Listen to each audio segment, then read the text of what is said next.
ॐ सद्पातक संहन्ति सद्दुःखविनाशिनी सुखदा मोक्षदा गंगा गंगैव परमागति। जय माँ गंगा, जय माँ गंगा, जय माँ गंगा। माँ गंगार जे पृथिवीते अवतरण এবং মা গঙ্গার এই পৃথিবীতে আসার পরে যেভাবে মা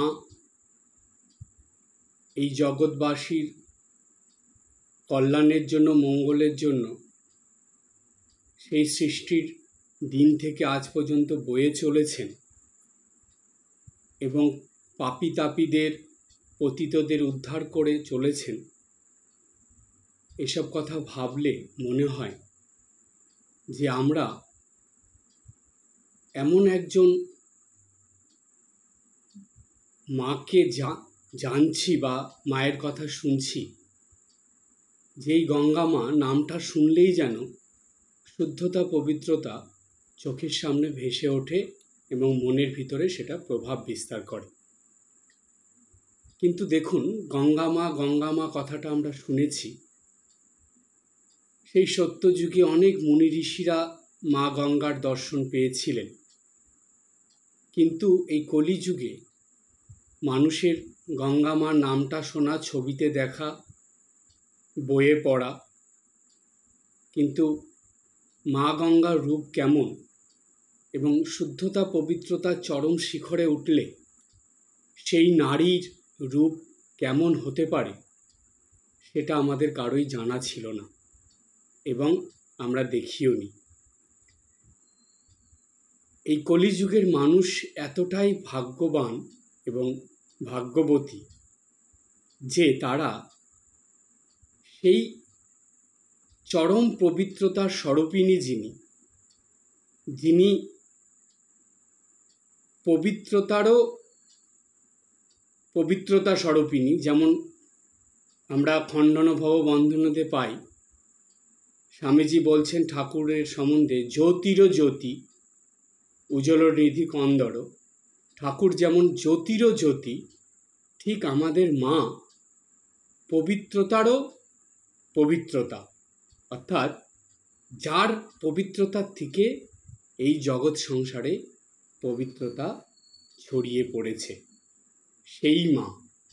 যেই গঙ্গা মায়ের কথা, শুদ্ধতা পবিত্রতার কথা শুনলে যেই গঙ্গা মায়ের কথা মনে হয়, সেই গঙ্গা মায়ের যে রূপ, যে গঙ্গা মা রূপিণী যিনি, সেই সারদা মাকেই আমরা এই কলিযুগে মানুষ পেয়েছে, দেখেছে, তার জীবন পড়েছে এবং তার জীবনে সেই পবিত্রতার স্পর্শ তারা পেয়েছে।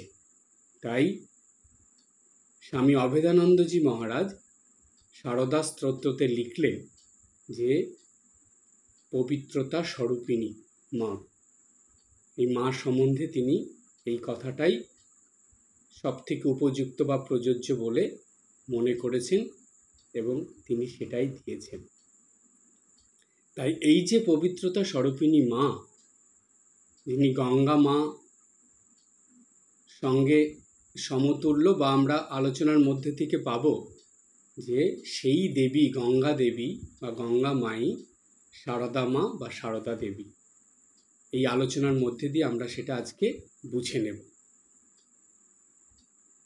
গঙ্গা মায়ের জীবনে সঙ্গে সারদা মায়ের জীবনের কিছু মিল, বা গঙ্গা মায়ের প্রতি বা গঙ্গার প্রতি, গঙ্গা মা বলতে আমরা কি বুঝি? গঙ্গা নদী বুঝি।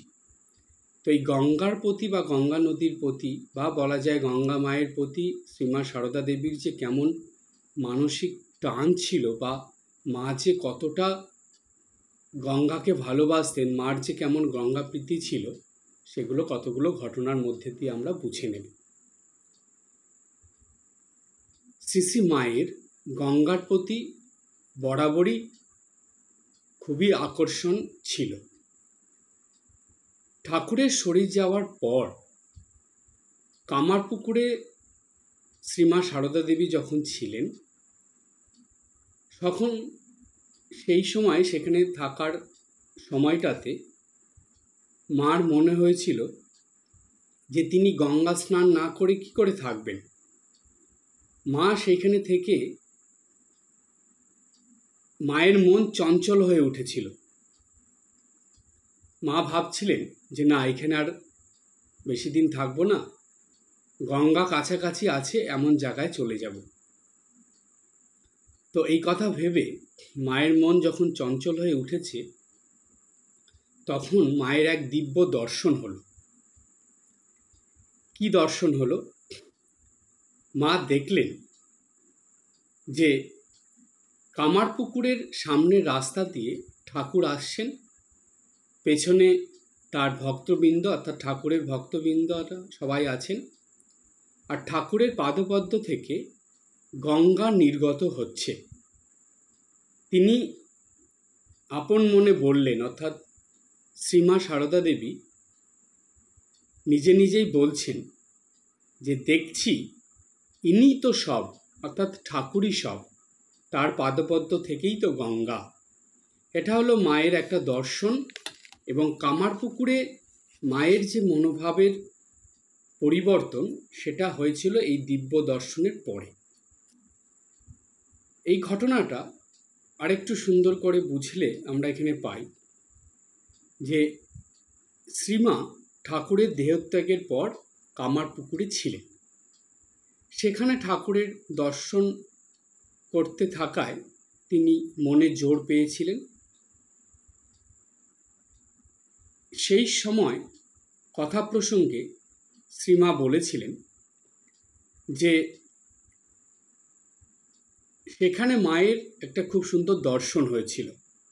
বলছেন, কামারপুকুরে যখন ছিলুম, বৃন্দাবন থেকে আসবার পর তখন সব লোকের ভয়ে এও বলছে ও তা বলছে, হাতের বালা খুলে ফেললুম। আর ভাবলুম যে গঙ্গাহীন স্থানে কি করে থাকব, গঙ্গা স্থানে যাব মনে করলুম। আমার বরাবরই একটা গঙ্গাবাই ছিল। একদিন দেখি কি, সামনের রাস্তা দিয়ে ঠাকুর আসছেন। আগে আগে অর্থাৎ ভূতির খালের দিক থেকে ঠাকুর আসছেন, ঠাকুর আগে আগে, পিছনে নরেন, বাবুরাম, রাখাল, সব যত ভক্তেরা, কত লোক।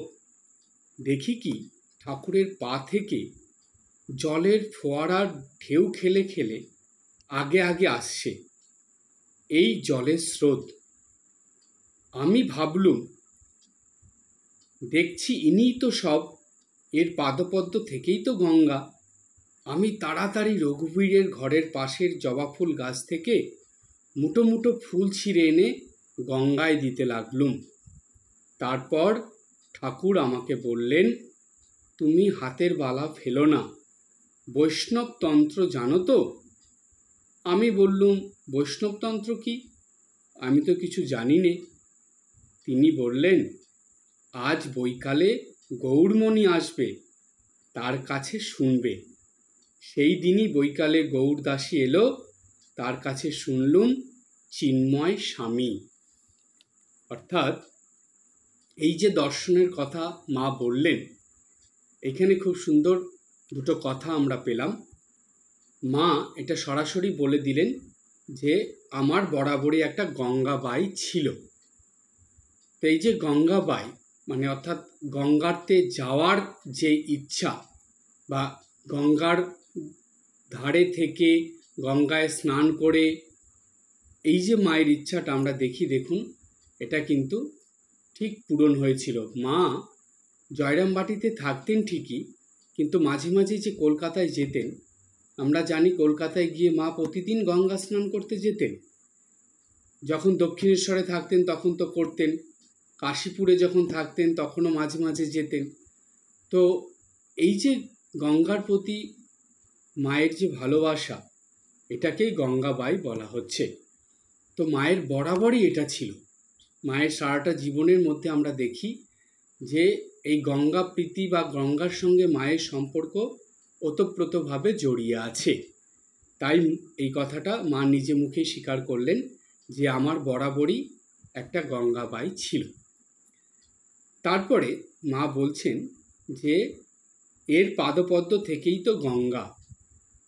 আমরা শাস্ত্রে পাই যে বিষ্ণুর পাদপদ্ম থেকে গঙ্গা বেরিয়ে এসেছিল। তাহলে মা পরোক্ষভাবে কি বুঝিয়ে দিলেন যে ঠাকুর হলেন স্বয়ং বিষ্ণু, তাই তার পাদপদ্ম থেকে সেই গঙ্গার ফোয়ারার মতন করে বেরোচ্ছে। মা তাড়াতাড়ি গিয়ে সেখানে ফুল দিলেন। সেই মা বলছেন না যে আমি তাড়াতাড়ি রঘুবীরের ঘরের পাশের জবা ফুল গাছ থেকে মুঠো মুঠো ফুল ছিঁড়ে এনে গঙ্গায় দিতে লাগলো। তো তখন ওই গঙ্গায় দিতে লাগলাম মানে ওই যে ঠাকুরের পায়ের থেকে যে জলের ফোয়ারা বেরোচ্ছে গঙ্গা জলের, সেইখানে মা ফুলগুলো দিল এবং গঙ্গা মাকে প্রণাম জানালো, ঠাকুরকে প্রণাম জানালো। এই ঘটনার দ্বারা মা একটা জিনিস বুঝিয়ে দিলেন যে ঠাকুর যদি নারায়ণ হন তাহলে মা কি? মা স্বয়ং লক্ষ্মী। এবং এই যে গঙ্গা, সেটা কি শুদ্ধতা পবিত্রতার একটা শক্তি বা ধারা, সেইটাই বেরিয়ে এসেছে গঙ্গা রূপে। সেটাই এখানে আমরা বুঝলাম। এরপরে আমরা যাব দ্বিতীয় ঘটনায়। সেই ঘটনাটা কেমন?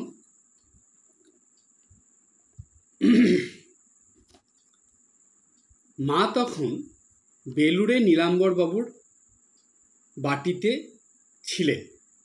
সেখানে একদিন শ্রী মায়ের একটা অদ্ভুত দর্শন হলো। মা সেখানে দেখলেন গঙ্গার ধারে মা বসেছিলেন, বসে বসে ভাবছেন। হঠাৎ করে মায়ের দর্শন হলো যে তিনি দেখলেন যে ঠাকুর এসে মায়ের সামনে দিয়ে সিঁড়ি দিয়ে নেমে গঙ্গায় মিশে গেলেন, বা গঙ্গার মধ্যে ঠাকুর এসে নামলেন।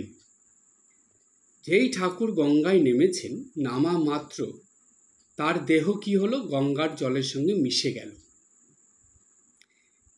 মা দেখছেন যে এই দেখে স্বামী বিবেকানন্দ অর্থাৎ স্বামীজি কোথা থেকে এসে সেই জলে নেমে পড়লেন এবং জল হাতে নিয়ে অসংখ্য লোকের মাথায় ছিটিয়ে দিতে লাগলেন। ঠাকুরের স্পর্শ করা পবিত্র জল গায়ে পড়া মাত্র অসংখ্য মানুষ মুক্তি লাভ করে চলে যাচ্ছেন। এই দর্শনের ফলে গঙ্গার জলে নামা সম্বন্ধে শ্রীমায়ের মনে একটা ভাব এসেছিল, একটা প্রতিক্রিয়া হয়েছিল। কি প্রতিক্রিয়া হয়েছিল? মা তখন বলেছিলেন, এ যে ঠাকুরের দেহ, কি করে আমি এতে পা দিই? অর্থাৎ মা ওই দর্শনের পর বেশ কয়েকদিন গঙ্গা জলে নামতে পারেননি, গঙ্গা স্নান করতে পারেননি। নীলাম্বর বাবুর বাগান বাড়িতে ছিলেন, কিন্তু তিনি গঙ্গা স্নান করেননি। কেন? মাকে জিজ্ঞেস করলে মা বলেছিলেন যে এ যে ঠাকুরের দেহ, ওই যে মা দেখলেন ঠাকুর এসে গঙ্গার জলে নামলো এবং তার শরীরটা মিলিয়ে গেল, তো তাই মা বলছেন এ যে ঠাকুরের দেহ, কি করে আমি এতে পা দিই? অর্থাৎ এই জলে পা দিলে তো ঠাকুরের দেহতেই পা দেওয়া হবে। তাই মা বেশ কিছুদিন সেই জলের মধ্যে পা দিতে পারেননি, অর্থাৎ গঙ্গা জলে নামতে পারেননি, স্নান করতে পারেননি।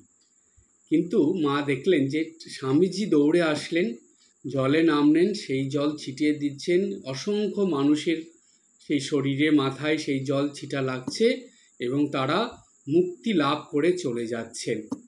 কি অপূর্ব দর্শন! এই দর্শনটা কি কোনো মিথ্যে দর্শন ছিল? একদমই নয়।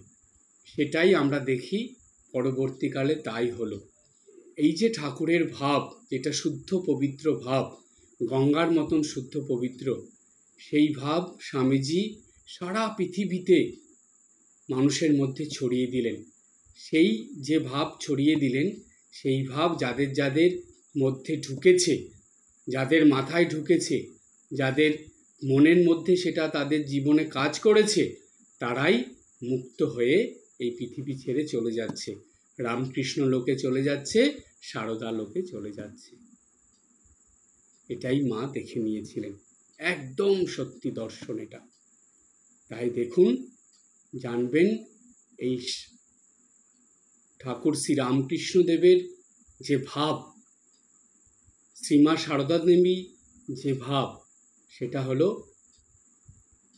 মা গঙ্গার শুদ্ধ পবিত্র ভাবের মতনই অতটাই শুদ্ধ পবিত্র। তাই বলা হয় যে শ্রীরামকৃষ্ণ শ্রী সারদার ভাবগঙ্গা। এই ভাবগঙ্গায় অবগাহন করলে, স্নান করলে তবেই গঙ্গা পূজার, গঙ্গা স্নানের সার্থকতা। এটাই মায়ের কথার থেকে আমরা বুঝলাম, যেটা স্বামীজিও পরোক্ষভাবে আমাদের সবার কাছে এটা ছড়িয়ে দিয়ে গেছেন। এই ভাবগঙ্গার জল প্রত্যেক রামকৃষ্ণ ভক্তমণ্ডলীর কাছে, এমনকি এই জগতের মানুষের কাছে স্বামীজি ছড়িয়ে দিলেন। এরপরে আর একটা ঘটনায় আমরা যাই। সেইখানে আমরা পাচ্ছি যে শ্রী শ্রী মা তিনি বলছেন, এই যে গঙ্গার পবিত্রতা, এই নিয়ে খুব সুন্দর একটা ঘটনা। একজন স্ত্রী ভক্ত তিনি মার সঙ্গে দেখা করতে এসেছেন। তো মায়ের গায়ে আমবাত হয়েছে। তো মায়ের বাতের ব্যথা হতো, সেটা ছিল। তো সেটা দেখে বা সেটা শুনে সেই স্ত্রী ভক্তটা শ্রীমা সারদা দেবীকে বলছেন যে, মা, আমি শুনেছি যে গোয়াল ঘরে কম্বল পেতে তার উপর 2.5 বার গড়াগড়ি দিলে এই রোগ সেরে যায়। এটা সে শুনেছে। দেখুন, অন্য কেউ হলে এই কথাটা নিয়ে হাসাহাসি করত, তুচ্ছ-তাচ্ছিল্য করত, কিন্তু মা তার কথাটা শুনে কি সুন্দর বললেন। মা বলছেন যে, আহা, গোয়াল ও গঙ্গা বড়ই পবিত্র, তাই বোধ হয় সারে। অর্থাৎ এই যে গোয়াল ঘরে 2.5 বার গড়াগড়ি দিলে বাতের ব্যথা বা আমবাত সেরে যায়, এই কথা বলাতে মা কিন্তু তার কথাটা কাটলেন না, তুচ্ছ-তাচ্ছিল্য করলেন না। মা সেটাকে সমর্থন জানালেন, জানিয়ে বললেন যে, আহা, গোয়াল ও গঙ্গা বড়ই পবিত্র। দেখুন, এখানে আমরা আর একটা সুন্দর জিনিস পেলাম। গঙ্গা তো পবিত্র, এটা তো আমরা জানতামই, তার সঙ্গে গোয়াল ঘরও যে পবিত্র সেটাও মা এখানে বলে দিলেন। গোয়াল ও গঙ্গা বড়ই পবিত্র, তাই বোধ হয় সারে। মা বলছেন এই পবিত্রতার জন্যই হয়তো সারে এটা। কেন? এই প্রসঙ্গে একটা খুব সুন্দর বিষয় আমি আলোচনা করব। সেই বিষয়টা হলো যে এই যে গঙ্গা নদী, এই গঙ্গা নদীর মধ্যে বা মা গঙ্গার মধ্যে বা গঙ্গা জলে একটা শক্তি আছে, যেই শক্তিটা আমাদের এই পৃথিবীতে, এই মর্তলোকে, এই মনুষ্যলোকে 3 ধরনের মানুষের মধ্যে বা জিনিসের মধ্যে থাকে। সবার প্রথম হলো মা গঙ্গা বা গঙ্গা নদীতে, গঙ্গা জলে থাকে। দ্বিতীয় হলো গুরুদেবের কাছে থাকে। এবং তৃতীয় অবতার পুরুষ বা উচ্চ মার্গের সাধক সাধিকা, মহাপুরুষ, মুনি ঋষি, তাদের কাছে থাকে। কি সেই শক্তি? এই শক্তিটাকে বলা হয় পাবনী শক্তি। এই শক্তিটাকে বলা হয় পাবনী শক্তি। অর্থাৎ পাবনী শক্তির কথা মানে কি? পবিত্র করে দেওয়ার শক্তি। মা গঙ্গার এই পাবনী শক্তিটা কেমন? গঙ্গা জলে সম্পূর্ণ বিশ্বাস, ভক্তির, শ্রদ্ধা, ভালোবাসা, নিষ্ঠা নিয়ে গঙ্গা জলে স্নান করলে সব পাপ তাপ ধুয়ে যায়, মানুষ শুদ্ধ পবিত্র হয়ে যায়, তার অন্তর, তার মন শুদ্ধ পবিত্রতায় ভরে যায়, তার দেহ সব শুদ্ধ পবিত্র হয়ে যায়। এই শুদ্ধতা পবিত্রতা বা মানুষকে শুদ্ধ পবিত্র করার শক্তি গঙ্গা মায়ের কাছে বা গঙ্গা জলে আছে।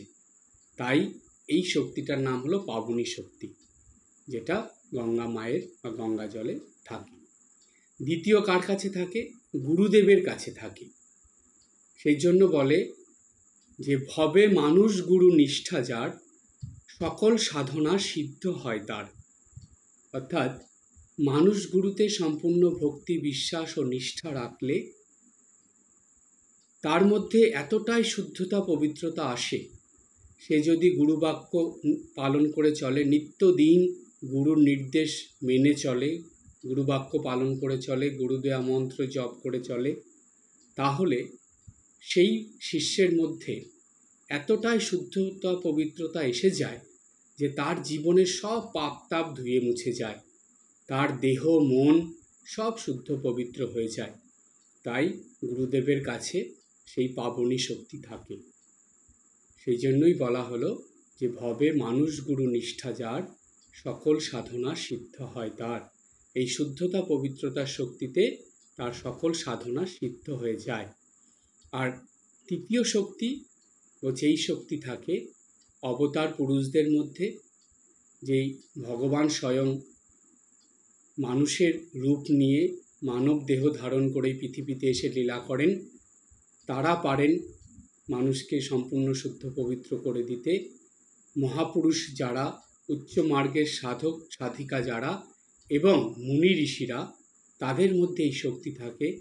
তারা এতটাই সাধন ভজন করে, এতটাই শুদ্ধ পবিত্রতা সম্পন্ন হয়ে জীবনযাপন করে যে তাদের ভিতরে এই পাবনী শক্তি এমনভাবে এসে যায় যে তারা বললে বা তাদের কৃপায় আশীর্বাদে যে কোনো মানুষের দেহ মন সব শুদ্ধ পবিত্র হয়ে যায়, তাদের মধ্যে থেকে সব পাপ তাপ দূর হয়ে যায়।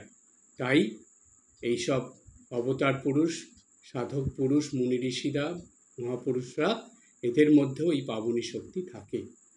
তাই বলা হয় এই মর্তলোকে মা গঙ্গা, গুরুদেব এবং সাধক সাধিকা, এদের প্রতি সবসময় আলাদা ভক্তি, বিশ্বাস, ভালোবাসা, নিষ্ঠা রাখতে হয় এবং তাদেরকে ধরে যদি আমরা সেইভাবে চলতে পারি তাহলে অবশ্যই আমরাও শুদ্ধ পবিত্র হয়ে যাব, সমস্ত পাপ তাপ ধুয়ে মুছে পরিষ্কার হয়ে যাবে। এরপরে আমরা শ্রীমা সারদা দেবীর এই পবিত্রতার যে স্বরূপিণী তিনি, তার থেকেই যে এই পবিত্রতার সৃষ্টি হয়েছে, এসেছে, সেই ঘটনার মধ্যে যাব এবং সেই নিয়ে আলোচনা করব। যে পাবনী শক্তির কথা আমরা শুনলাম, সেই পাবনী শক্তি যে মার কাছ থেকে এসেছে বা সেই শক্তির বা পাবনী শক্তির স্বরূপিণী যে মা, সেই প্রসঙ্গে আমরা এখন যাব। নলিনী দিদি খুব শুচিবাই ধরনের ছিলেন। তো নলিনী দিদি একবার একটা কাণ্ড ঘটিয়েছে। কি করেছে?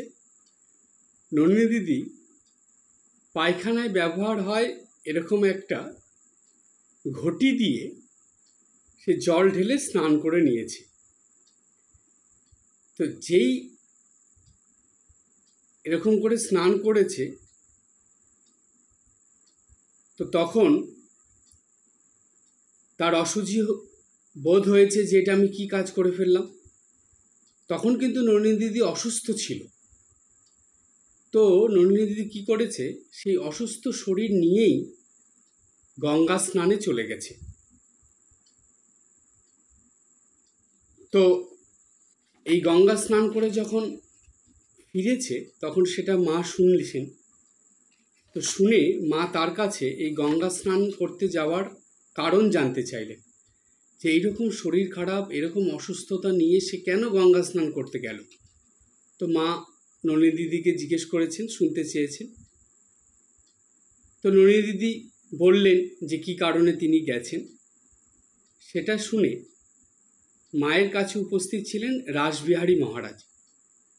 তিনি তখন নলিনী দিদিকে বলছেন যে কলে নাইলেই তো হতো, কলে মানে ওই টিউবওয়েলের জলে, বলছে সেইখানে স্নান করে নিলেই তো হতো। তো তখন ওই কথা শুনে মা সঙ্গে সঙ্গে নলিনী দিদিকে বলছেন, তাই তো, কলে নিয়ে গঙ্গা জল স্পর্শ করলেই তো হতো। অর্থাৎ এই যে শরীর খারাপ নিয়ে গঙ্গা স্নান করতে গেল আসলো, তাতে তো আরও বেশি শরীর খারাপ হলো। তার থেকে বরং সে কলে স্নান করে, কলের জলে স্নান করে যদি গঙ্গা জল স্পর্শ করে নিত, অর্থাৎ মাথায় ছিটিয়ে নিত, শরীরে মাথায়, তাহলেই হয়ে যেত। এখানে মা একটা খুব সুন্দর পরোক্ষভাবে শিক্ষা দিলেন। কি শিক্ষা দিলেন? যে দেখবেন এরকম অনেক ভক্তরাই আছে যারা যেখানে থাকে সেখানে গঙ্গা নদী নেই, অর্থাৎ ধারের কাছে গঙ্গা নেই। তো তাদেরকে গঙ্গা স্নান করতে হলে অনেক দূরে যেতে হবে, বা হয়তো তারা একদিনে গিয়ে গঙ্গা স্নান করতেও পারবে না। তো গঙ্গা স্নান করা তাদের পক্ষে সম্ভবও নয়। অনেকে আছে যাদের অনেক বয়স হয়েছে, তারা গঙ্গা স্নান করতে পারবে না, কিন্তু সবারই তো গঙ্গা স্নান করতে ইচ্ছে করে। তাহলে গঙ্গা স্নান করে যে শুদ্ধতা পবিত্রতা মানুষের লাভ হয় গঙ্গায় গিয়ে স্নান করে, সেই শুদ্ধতা পবিত্রতা কিভাবে পাবে? মা বলে দিলেন, বাড়িতে স্নান করে, এমনি বাড়ির জলে স্নান করে নিয়ে, মার কথার দ্বারা আমরা বুঝলাম যে বাড়িতে যে জল আছে, কলের জল, টিউবওয়েলের জল, সেই জলে স্নান করে আমরা যদি গঙ্গা জল স্পর্শ করি, অর্থাৎ গঙ্গা জল বোতল থেকে নিয়ে, শিশির থেকে নিয়ে আমরা মাথায় শরীরে ছিটিয়ে দিই, সেই ভক্তি বিশ্বাস যদি আমাদের থাকে, তাহলে গঙ্গায় গিয়ে স্নান করার যে পুণ্য ফল, সেই একই পুণ্য ফল আমরা বাড়িতে ওই গঙ্গা জল ছিটিয়েই পেয়ে যাব। তাহলে দেখেছেন যে স্বয়ং গঙ্গারূপিণী শ্রীমা সারদা দেবী তিনি এই কথা বলে দিলেন। অর্থাৎ গঙ্গা স্নানে না যাওয়ার জন্য মন খারাপ করার আর কিছু নেই, কিন্তু বাড়িতে গঙ্গা জল থাকলেই হলো। এমনি জলে স্নান করে গঙ্গা মাকে প্রণাম করে গঙ্গা জল মাথায় শরীরে ছিটিয়ে নেবেন, মুখে একটু দেবেন, দেখবেন একই পুণ্যফল, একই শুদ্ধতা পবিত্রতা সেটা লাভ করা যাবে। এরপরের ঘটনাটা একটা আশ্চর্য ঘটনা এবং খুবই শিক্ষণীয় ঘটনা, এবং এই ঘটনার দ্বারা মা নিজের আসল স্বরূপকে প্রকাশ করে দিলেন। কি ঘটনা? আমরা সেই ঘটনার মধ্যে যাই। জয়রামবাটিতে মায়ের বাড়ির রাঁধুনি রাত্রি 9টার সময় কুকুর ছুঁয়েছে বলে স্নান করতে চাইলে মা তাকে বললেন, এত রাত্রে স্নান করো না, হাত পা ধুয়ে এসো, কাপড় ছাড়ো। রাঁধুনি এই কথা শুনে বলল, তাতে কি হয়? তো রাঁধুনির এই কথা শুনে মা বললেন, তবে গঙ্গা জল নাও, অর্থাৎ তুমি স্নান করতে হবে না, তাহলে তুমি গঙ্গা জল স্পর্শ করো, অর্থাৎ গঙ্গা জল নাও, মাথায় শরীরে ছিটাও। তাতেও রাঁধুনির মন ওঠে না, রাঁধুনি সেটাও মেনে নিতে চাইছেন না। তখন শ্রীমা সারদা দেবী স্পষ্ট করে জোর গলায়, অর্থাৎ একটু জোরের সঙ্গে সেই রাঁধুনিকে বললেন, তবে আমাকে স্পর্শ করো। কত বড় কথা দেখুন তো! একটা ছোট্ট ঘটনার মধ্যে দিয়ে মা কত বড় একটা কথা উচ্চারণ করে দিলেন, যে যেই রাঁধুনির গঙ্গা জলেও বিশ্বাস হচ্ছে না, ভাবছে যে গঙ্গা জল মা স্পর্শ করতে বলছেন, এতে কি শুদ্ধতা পবিত্রতা আসবে, তার মনের ওই সন্দেহ দেখে মা শুধু তার জন্য নয়, এটা সকল ভক্তদের, যাদের এরকম সূচিবায়গ্রস্ত, যাদের মনে সহজে বিশ্বাস আসে না, যাদের মনে এরকম খুঁতখুঁতি স্বভাব, অবিশ্বাস বেশি, তাদের সকলের জন্য বলে দিলেন। কি উচ্চারণ করলেন মা? যে তবে আমাকে স্পর্শ করো। এর দ্বারা মা একটা অনেক বড় কথা আমাদের পরোক্ষভাবে বুঝিয়ে দিলেন। মা বুঝিয়ে দিলেন যে গঙ্গার থেকেও বেশি পবিত্র হলেন শ্রীমা সারদা দেবী। গঙ্গার থেকেও বেশি পবিত্র। সেজন্যই আমি প্রথমেই বলেছিলাম যে পবিত্রতারও পবিত্রতা যিনি, অর্থাৎ যার থেকেই পবিত্রতা সৃষ্টি, তিনিই হলেন আমাদের পবিত্রতা স্বরূপিণী শ্রীমা সারদা দেবী। সুতরাং শ্রীমাকে স্পর্শ করলে কি হতো তার একটা ঘটনা বলি। স্বামীজির কথার থেকে এটা আমরা পাই। স্বামীজি উদ্বোধনে গেছেন মাকে প্রণাম করতে, সেখানে বিজ্ঞান মহারাজকে নিয়ে গেছেন। স্বামী বিজ্ঞানানন্দজিকে স্বামী বিবেকানন্দ মানে স্বামীজি প্রেষণ বলে ডাকতেন, পেষণ।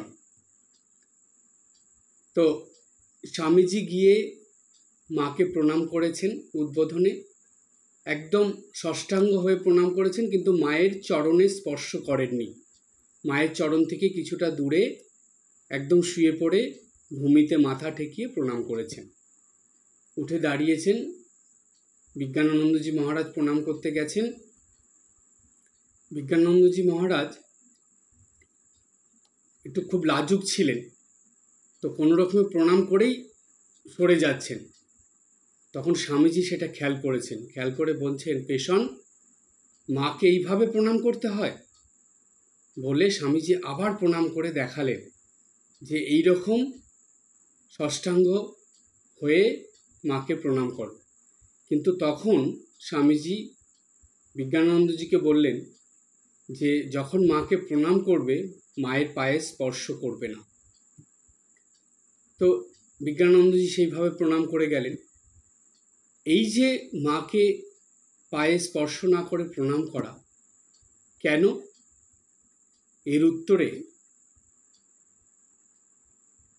স্বামীজি বলেছিলেন যে মা এতটাই শুদ্ধতা পবিত্রতা স্বরূপিণী ছিলেন যে যে মাকে প্রণাম করার সময় মায়ের পায়ে স্পর্শ করত, যে প্রণাম করছে মাকে স্পর্শ করল, তার সমস্ত পাপ তাপ মা সঙ্গে সঙ্গে নিজের শরীরে টেনে নিতেন, সঙ্গে সঙ্গে সেটা নিজের মধ্যে নিয়ে নিতেন।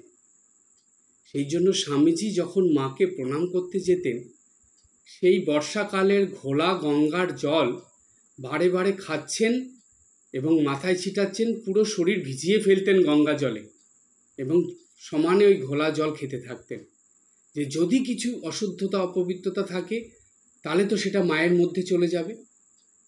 এই জন্য স্বামীজি খুব সাবধানে, রাজা মহারাজ মায়ের কাছে গিয়ে কথাই বলতে পারতেন না, মাকে ঠিকভাবে প্রণামই করতে পারতেন না। তিনি ভাবস্থ হয়ে যেতেন এবং কাঁপতে কাঁপতে তিনি শুধু তার মুখে উচ্চারণ হতো, মা মা উচ্চারণ হতো, এবং সেই অবস্থায় প্রণাম করে তিনি নিজে যেতে পারতেন না, তাকে ধরে সেখান থেকে নিয়ে যেতে হতো। এই ছিলেন রাজা মহারাজ। বাবুরাম মহারাজ মার কাছে গিয়ে মাথা নিচু করে দাঁড়িয়ে থাকতেন, দূরের থেকে তাড়াতাড়ি মাকে প্রণাম করে সেখান থেকে চলে আসতেন, আর মার সামনে বেশিক্ষণ থাকতে পারতেন না, ভাবস্থ হয়ে যেতেন। ভাবতেন যদি মনের ভিতরে কোনো রকম কোনো অশুভ চিন্তা চলে আসে, অপরাধ বোধ করতেন, তাহলে তো মা সঙ্গে সঙ্গে মার কাছে সেটা চলে যাবে, মা টেনে নেবে, সরে যেতেন সেখান থেকে। দেখুন আমাদের মা কি ছিলেন। ঠাকুরের সন্তানরা আমাদেরকে বুঝিয়ে দিয়ে গেছেন যে মা কতটা শুদ্ধতা পবিত্রতা স্বরূপিণী এবং কতটা পতিত উদ্ধারিণী ছিলেন। এই পতিত উদ্ধারিণীর অনেক ঘটনা শ্রীমা সারদা দেবীর জীবনে আছে। দক্ষিণেশ্বরে আমরা পাই একজন বয়স্ক ভক্ত মহিলা, তিনি আসতেন মার কাছে। ঠাকুরের একদম পছন্দ নয় যে তিনি মার কাছে আসেন, কারণ ঠাকুর জানতেন তিনি বয়স হয়েছে এখন তাই, কিন্তু যখন ইয়ং মানে অর্থাৎ তার যখন যৌবন বয়স ছিল তখন তিনি পতিতা ছিলেন, ভালো ছিলেন না। তিনি এখন একটু বয়সকালে মার কাছে আসতে শুরু করেছেন। মা দিব্যি তার সঙ্গে কথা বলতেন, তার কথা শুনতেন, তাকে সময় দিতেন। সেই বয়স্ক মহিলাটি যিনি পতিতা ছিলেন তিনি প্রায়ই মার কাছে আসতেন, মার সঙ্গে কথা বলতেন। কিন্তু ঠাকুরের এটা একদমই পছন্দ হতো না। একদিন সময় সুযোগ বুঝে ঠাকুর মাকে বলছেন যে ছি ছি, তুমি এটা কি করছো? তুমি জানো না ও কি ধরনের মহিলা ছিল? তুমি ওর সঙ্গে এরকম কথা বলছো? ও একদম ভালো নয়, ওর সঙ্গে কথা না বললেই ভালো। মা চুপ করে শুনলেন, কিন্তু পরে দেখা গেল যে সেই মহিলাটা যখনই আসতো, মা বলে এসে দাঁড়াতো নহবতের সামনে, মা ঘর থেকে বেরিয়ে এসে তাকে ডেকে নিয়ে বারান্দায় বসিয়ে দিব্যি তার সঙ্গে কথা বলতেন। ঠাকুর যে বললেন, মা কিন্তু সেটা শুনলেন না। মা তার সঙ্গে ঠিক কথা বলছেন। ঠাকুর এটা বুঝলেন যে মায়ের মনোভাবটা কি। ঠাকুর বুঝে নিয়ে ঠাকুর পরে মাকে বললেন যে আমি বুঝেছি তুমি কেন ওর সঙ্গে কথা বলো। পরে দেখা গেল সেই মহিলাটা একজন পতিতার থেকে একজন ভক্তিমতী মহিলায় পরিণত হয়ে গিয়েছিলেন। অর্থাৎ মার কাছে যখন আসতেন, মার ধীরে ধীরে ওর মধ্যে থেকে সমস্ত পাপ তাপ মা সেটাকে সরিয়ে দিয়েছিলেন, সেটাকে পরিষ্কার করে দিয়েছিলেন। অর্থাৎ মার মধ্যে যেহেতু সেই পাবনী শক্তি রয়েছেন, পাবনী শক্তির স্বরূপিণী তো মা, তাই তার মধ্যে সেই পতিতা মহিলার মধ্যে থেকে সমস্ত দোষ অপরাধ পাপ তাপ সমস্ত ধুয়ে মুছে পরিষ্কার করে তিনি তাকে ভক্তিমতী মহিলায় পরিণত করে দিলেন। এইরকম অনেক ঘটনা মায়ের জীবনে আছে। সুতরাং জানবেন, এই মা গঙ্গা যে পবিত্রতা নিয়ে পতিত উদ্ধারিণীর কাজ করে চলেছে সেই সৃষ্টির পর থেকে, ঠিক আমাদের মা, সেই মা গঙ্গা রূপিণী শ্রীমা সারদা দেবী, তিনিও এই কলিযুগের লীলায় দেখিয়ে গেলেন যে শুদ্ধতা পবিত্রতা রূপিণী মা গঙ্গার রূপ কেমন হয় এবং তিনি কিভাবে সমস্ত পাপী তাপীদের, পতিতাদের পাপ তাপ ধুয়ে মুছে পরিষ্কার করে সবাইকে উদ্ধার করে দেন। কিন্তু তার জন্য কি দরকার? তার জন্য দরকার সম্পূর্ণ ভক্তি, বিশ্বাস, ভালোবাসা এবং শরণাগতি। এই চারটে যদি না থাকে তাহলে 100 বার গঙ্গা স্নান করেও কোনো ফল পাওয়া যাবে না। আর একটা কথা জেনে রাখবেন, মায়ের কাছে একটা ঘটনা, মার কাছে একজন এসেছেন, তিনিও একজন যুবতী মহিলা ছিলেন। তিনি ভুল কাজ করেছিলেন, যার ফলে তিনি সবার কাছে খুব নিন্দনীয় হয়ে উঠেছিলেন। সবাই তার নিন্দা করত, তাকে খারাপ বলতো, কেউ তাকে ভালো চোখে দেখতে পারত না। সে দুঃখ কষ্ট জ্বালা যন্ত্রণায় মার কাছে এসেছিলেন। জয়রামবাটির ঘটনা, মার কাছে এসে সে খুব কাঁদছে এবং সে যে অপরাধ করে ফেলেছে সেটা সে স্বীকার করছে, বুঝতে পেরেছে এবং কাঁদতে কাঁদতে মাকে বলছে। মা তখন কি করলেন? তাকে জড়িয়ে ধরে নিয়ে এসে বারান্দায় বসিয়ে তার গায়ে হাত বুলিয়ে দিয়ে মা বললেন যে দেখো, তুমি তোমার ভুল বুঝতে পেরেছ, আর এই রকম ভুল করবে না। ঠাকুরের কাছে প্রার্থনা করবে, দেখবে সব ঠিক হয়ে যাবে। কিন্তু এই ভুল কাজ আর তুমি করো না। তুমি তোমার নিজের ভুল বুঝতে পেরেছ, তোমার মনে এটা হয়েছে যে তুমি যেটা ভুল করেছো সেই ভুলের জন্য তুমি আজকে শাস্তি পাচ্ছ, কিন্তু ভবিষ্যতে আর এরকম ভুল করো না, সব ঠিক হয়ে যাবে, ঠাকুরকে জানাও। মা তাকে আদর করে কাছে বসিয়ে গায়ে মাথায় হাত বুলিয়ে দিয়ে তাকে ঠিক করলেন, অর্থাৎ স্বাভাবিক করলেন। এবং পরবর্তীকালে জানা যায় যে সেই মেয়েটা সম্পূর্ণ পরিবর্তিত হয়ে গিয়েছিল এবং খুবই ভক্তিমতী মহিলায় পরিণত হয়েছিল। সুতরাং এটা আমাদের এই পতিত উদ্ধারণী, পতিত পাবনী এই মায়েরই স্নেহ আশীর্বাদে কৃপাতে হয়েছিল। তাই সম্পূর্ণ মায়ের কথা শুনে আমরা এই শিক্ষাই পেলাম যে আমরাও ভুল মানুষ মাত্রই হয়, আমরা অনেক ভুল করে ফেলি। সেই ভুল বুঝতে পেরে মায়ের কাছে যদি আমরা সেটাকে জানাই, প্রার্থনা করি, চোখের জলে বলি যে মা এই ভুল আমি আর কখনো করব না, তাহলে মাও আমাদেরকে কাছে টেনে নেবেন, আমাদেরকে আশীর্বাদ করবেন এবং তার কোলে আমাদের স্থান দেবেন। তাই শ্রীমা সারদা দেবী হলেন আমাদের মা গঙ্গা রূপিণী, পতিত উদ্ধারিণী, পাবনী শক্তি স্বরূপিণী, স্বয়ং মা সারদা। আজ এই পর্যন্ত। সবাই ভালো থাকবেন, হাসি আনন্দে থাকবেন।